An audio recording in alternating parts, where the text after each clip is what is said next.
Hello and welcome or welcome back, everyone. I'm Cathy Liska with the Center for Coaching Certification and with Coach 123. I am Pandora Ray and also with the Center for Coaching Certification and Coach 123. Awesome. Super excited about the guest of honor today. And I am 100% confident you are going to love what you hear from her. Please introduce yourself. Well, thank you both for having me on today. I'm Cathy Baskin. I have an executive leadership coaching business, and I'm also an instructor for CCC.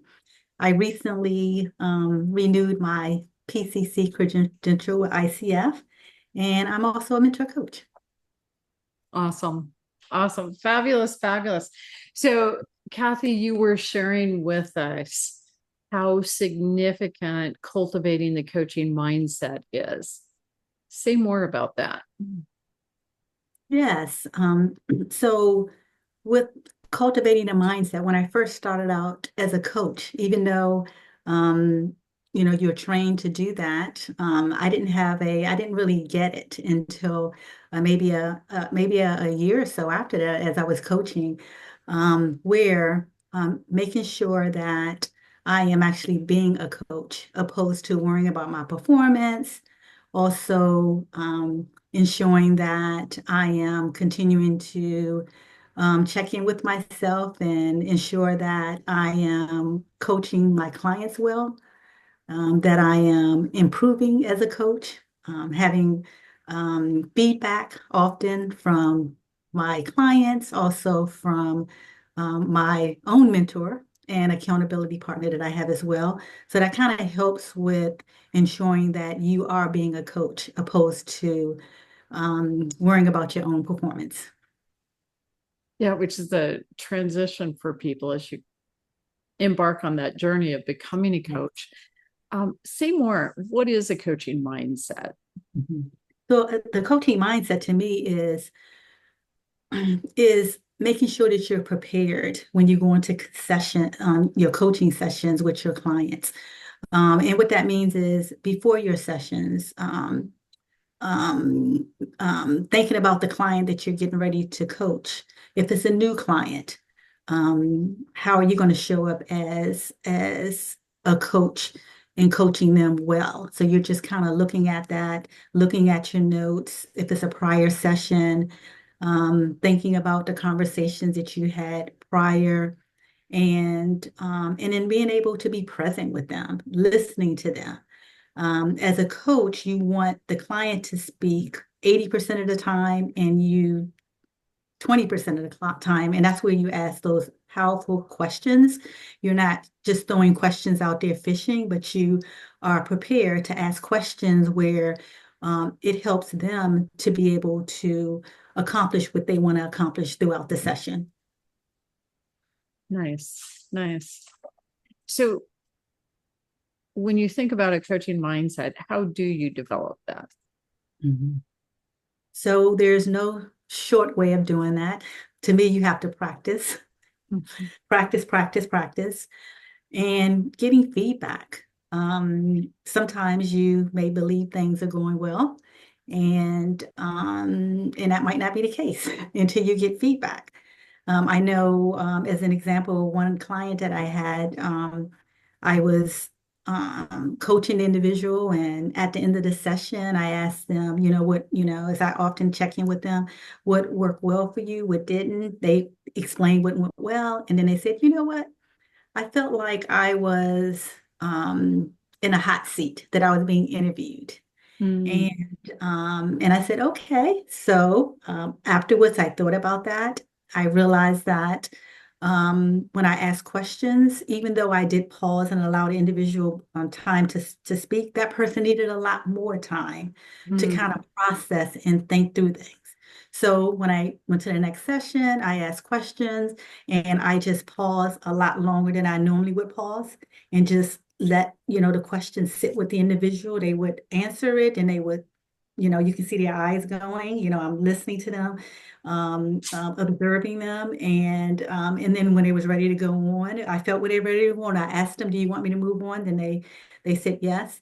And then by the end of the session, I asked the client, okay, well, what would work well for you? And they was just raving about, oh, wow, this felt really, really good, and I love I love how you asked the questions and you gave me more time to process. So having that reflective mindset is just thinking about your performance in a way of how you want to improve for the client, and getting feedback from them and making sure you're incorporating that as well. Yeah, nice. So reflective mindset. Talk about that reflective mindset. Mhm.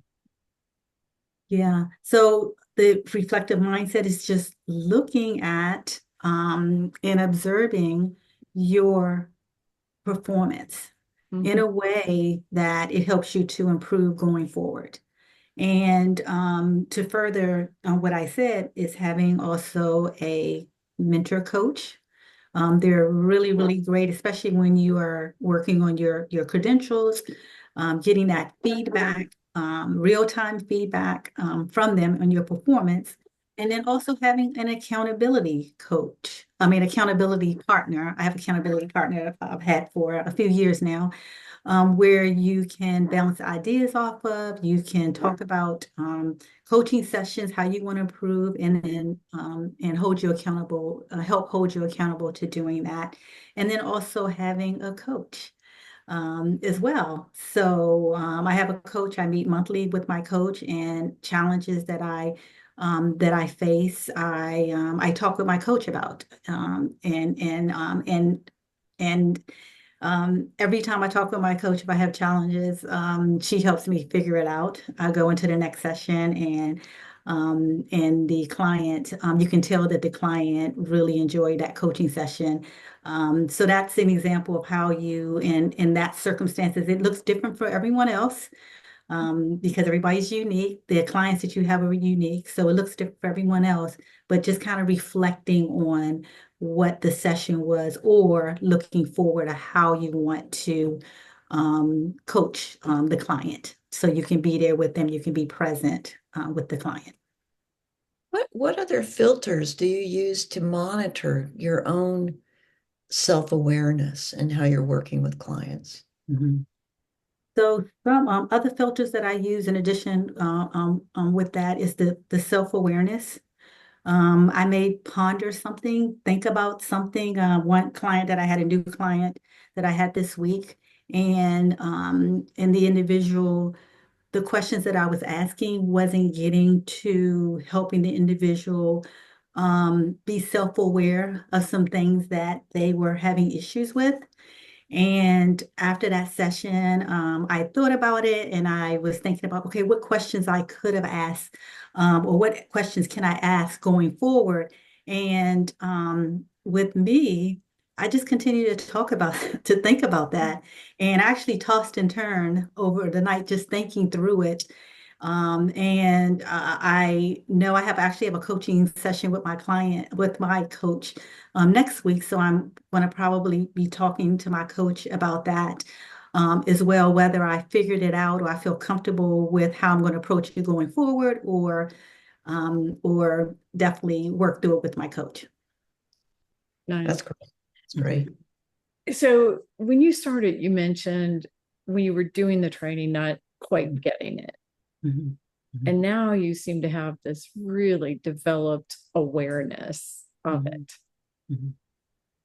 How did you get from not getting it to this level of awareness about it? Mhm. I think because of my passion for coaching, I just persevered through it. I coached. I'm over like over or approaching 1,500 coaching hours, and been coaching over 9 years now. So I think it's my love for it. And when I had challenges, I just kept pressing through it. And then, like I said, there's no shortcut to practice. So as you're practicing, the more you are coaching and you're improving, and you start to see that shift. You start to, a lot of the sessions that you have, you notice that you're just getting a lot of positive feedback, or you're having people that expressing, having those aha moments, or just gaining insights about themselves that's really making a difference on how they see things going forward, or having that mindset change, or so over time, you just start to notice that. So I've been seeing more and more of that in my sessions, of feedback that I'm getting from people. So that increases my confidence. And then it just, I just have that desire to just ensuring that I'm coaching an individual well. So they are, they're exceeding their expectations of what they expected to get in the sessions. That's such a nice way of articulating it. As coaches, we often want to do something, do good, do good. We want to help. We want to help. What can I do to help and support? And the way you've said it is to clearly put it in the room with the client. What do you want? And slowing down, pacing yourself according to what they want. This really poetic, actually. Yeah, thank you. Thinking about another client I had this week, and asking him questions, and at the end of the session, the insights that he had come up with, and he said, he had mentioned, he was like, "Wow, you really helped me nail it." And I said, "Actually, I just asked the question, you came up with it. I had no idea about those details there." And he was like, "Well, yeah, you got a point. So, Which is nice because then they can own it. Yeah. exactly. Yeah, that's awesome.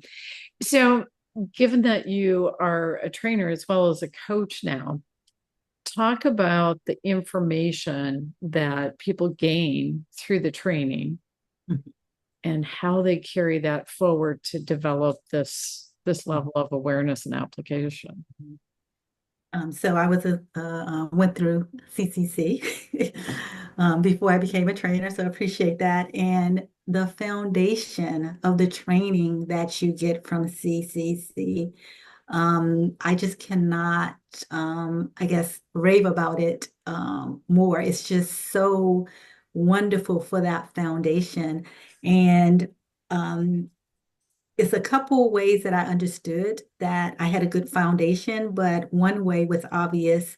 I also did internal coaching, and I was a part of a group coaching, doing some group coaching with some leaders, new leaders. And the program that my peers went through, they didn't have the foundation that I had, meaning that they didn't touch group coaching at all. So with CCC, I had that experience. So of course I shared, and they were coming to me asking my input for that. So right then and there, I was talking about some of the things I was learning, some of the tools that I had, and they were like, "Oh no, we didn't learn that in the program that we were in." So that was one indication of the foundation that you get with CCC. And then another way that it was evident is when I started doing training with CCC, and some of the things, you have so many tools that we give the students that they can use that is there, and some of the things that I was doing coaching. Um, it was what I had learned from CCC. So I didn't realize that, oh my goodness, it's like it was a part of me as I was coaching. So that helped me to continue to grow as a coach, just having that foundation there. So I'm really appreciative of going through CCC. And then also feedback that I get from some of the students in the class that's taken other training programs. They come out and they tell me, just the training that I just completed, that they had taken some coach training, and they didn't feel like they got, the value. They didn't feel like they were getting the same value as they were getting with CCC. Yeah. Well, and it's interesting because we all have the same code of ethics and core competencies we work with. And those for us at CCC, those are foundational to what we're doing. Share with people, what are those documents? What do they mean to us as coaches? And then, of course, we'll carry it into how that serves your coaching mindset. Mhm. So the documents that we use is the documents with as far as the foundation of that is the ICF um, code of ethics, the competencies, and then also the PCC markers. So, if you will, the code of ethics is like it's a code of conduct for all coaches to follow. So, you're on the same page as far as how a coach is to conduct themselves, and also the clients have an understanding of what that looks like. And then you have the competencies, which are the specific skills that you learn as a coach to prepare you for the PCC markers and how that's demonstrated, the actual behavior as a coach. So Mm. those documents are the foundation of what we use at CCC, and then we just build on that to help the students become, learn how to coach and become better coaches. Yeah. Yeah. And so how do the competencies, the markers, and the ethics fit together in developing someone as a coach? Mhm.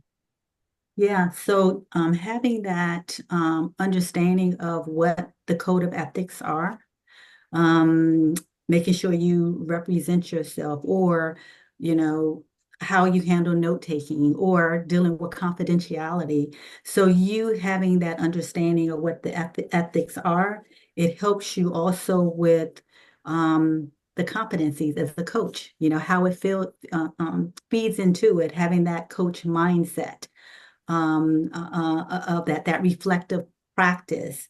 And then also how you demonstrate that behavior, as you're coaching your client. So being present, you want to be present with your client. You want to actively listen. So you understanding the ethics and how to do that as a coach. To make sure you are addressing, you're learning the skills to be able to do that. All of that ties together from those three documents, and actually you going forward as a coach and demonstrating those the competencies as a coach. How might that bleed over into areas outside of coaching? So as you start to become a coach, right? You have that mindset. So when you're just having everyday conversations, and you're not formally coaching someone, but you're asking them questions. Like one of my friends, that my colleague, I had went out to lunch. We maybe go out once or twice a year, and she was talking about an issue that she had, and I just started asking her coaching questions, and at the end of our conversation, she was like, "Oh my goodness," she was like, "Thank you so much for helping me figure that out," and and she never mentioned me coaching her or anything, but I just asked questions, and help her think through things that she didn't think about, and helping her to look forward and look at different options. So it just becomes a part of who you are now, as a coach. So it sounds like there's an element that's beyond just coaching professionally, but there's a service element that to the edges and beyond in Yes. your personal life and other ways. Wow, that's Yes, pretty. definitely. Yeah. Yeah, well, and you've mentioned the phrase being a coach versus doing coaching is something that keeps jumping up to me. Mhm. And it seems like when you first get started, you start out doing coaching because you're learning the technical skills and the competencies and the ethics and that kind of thing. And then as you progress on the journey, you make that transition from doing coaching to being a coach. Mhm. Talk Yeah. about what that means. Yes. Yes. So, initially, you're not thinking about it because you are doing coaching. That means you are, making sure you're following the competencies, you're demonstrating those behaviors. You are, what question I want to ask? So all of that is, you're carrying all of that in your mind, even though you're trying your best not to. But that reflective practice helps you to kind of, okay, let me focus on the client, and I know sometimes I used to have a little sticky to remind myself, focus on the client, and that kind of helps me when I'm in an actual session, just letting go of everything and focus on the client. Um, so not having all of that in your head, not worrying about how you're performing. Um, when I actually made that transition, I don't know exactly when it was, so maybe a couple years later, but when I Okay. actually made that transition, um, it was like the session just flowed a lot better. Yeah. Um, I think one pivotal point was I was talking with my coach, and I was actually working on getting my PCC, and one client that I had was to me was all over the place. And um and after a few sessions just trying to get them focused and fit them into my process, because I thought of course my process was going to get them the results that they want, right? And Mhm. so so my coach asked me about a I had a background on of the Golden Gate Bridge, and Oh she yeah. said, yeah. So she said, take a look at that, and she said, think of that as a puzzle. So how do you go in, and where do you start with the puzzle? And I said, oh, you know what? I would start on the side. I would start with the bridge, because in the water, I was like, that's a lot. Those, it all looks the same to me. So I would start there. Okay, well, how would this client start? And I said, this client will go probably in the water, then she would go here and she would go that. And then she said, okay, well, how both of you all can work together. And when she said that, I got it. I was trying to push her into my process and it wasn't working. So I went in the session, what do you want to accomplish? She says she want to accomplish. She changes 5 minutes later. And I just let go of that. And I didn't try to figure out which way and how and what. I just let go of that. I was just present with her. And at the end, so I asked her, this is what you said you wanted to do. Did you accomplish? She said, oh yeah, I just did. Da, da, da, da. And she just listed all these things. She was excited, and my mouth was like, it was like because I had no idea how she got there, but she was happy, and she was like, you know what? I just love our sessions because I never know what I want to talk about when I get in it, and then you help me at the end, and I got it. And I think from that point on that helped me with making that transition of kind of finalizing the transition of doing coaching and being a coach, at that. So I think that was a pivotal moment for me. Yeah. Yeah, that's fabulous. So Mhm. if I'm a client, Mhm. what difference does it make to me whether you're doing coaching or being a coach? Mhm. So as a client, as far as my experience, the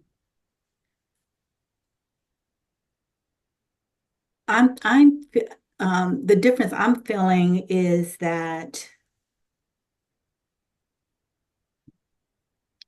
I'm seeing the client when I am doing coaching, I'm not seeing them get to the depths of what mindset they need to change, how they need to be transformed internally. I'm seeing more so them working on the surface, like the transactional thing, what they want to change. It may be a little of that. Mhm. So I'm seeing that from the client's perspective, and they might not recognize that initially, but when I'm doing coaching, I'm seeing that sometimes the transactional thing that they think they want end up being not what they actually wanted. So Mm. I'm saying they are digging deep and they're realizing, you know what? Um, I have I need to change my mindset on my perspective now and how I want to go about this now. Mhm. So I'm seeing that difference when I'm actually being a coach to them. I'm able to help them tap into tap into and have awareness of things that they would not have gotten to if I'm doing coaching. So that's the difference. Nice. Nice. And if someone's thinking about becoming a coach, what wisdom do you want to give them? So definitely see if that's your passion, because anything that's your passion, you're going to excel in, and it's going to be a wonderful experience for the other person. Like I can always tell when someone loves what they're doing because it comes through to me as an individual. Like if somebody is a trainer, it's like you can tell the difference if someone loves training opposed to someone just doing training, So the same thing with coaching. Um, um, find out if that's your passion, if that's what if that's where you want to go, that's your interest there.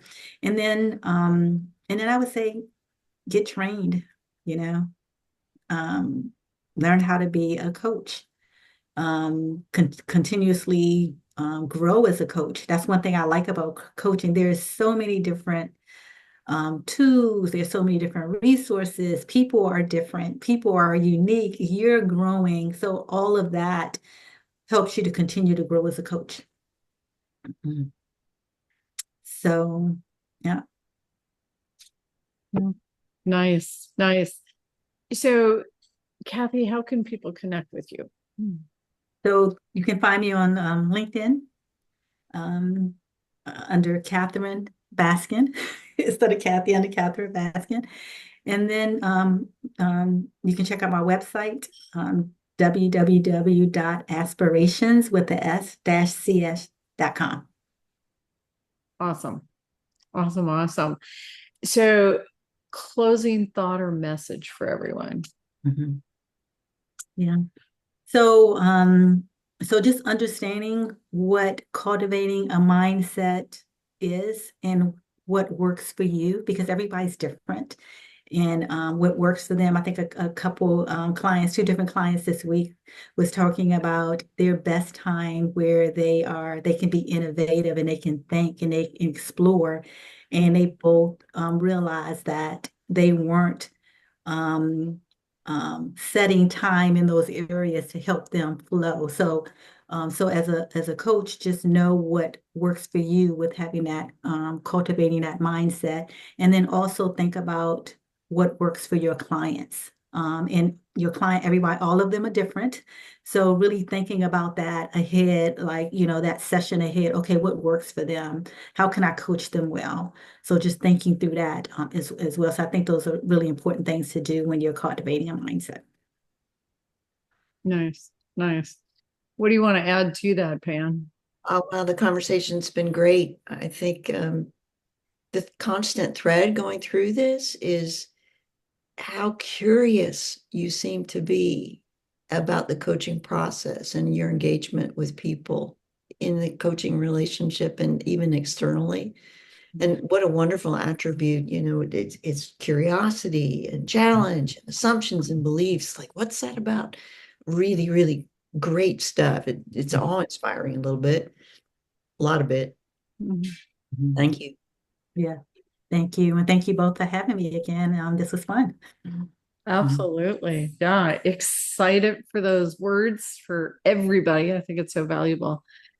Do come visit us at www.coach-123 or www.coachcert.com and make it a great one.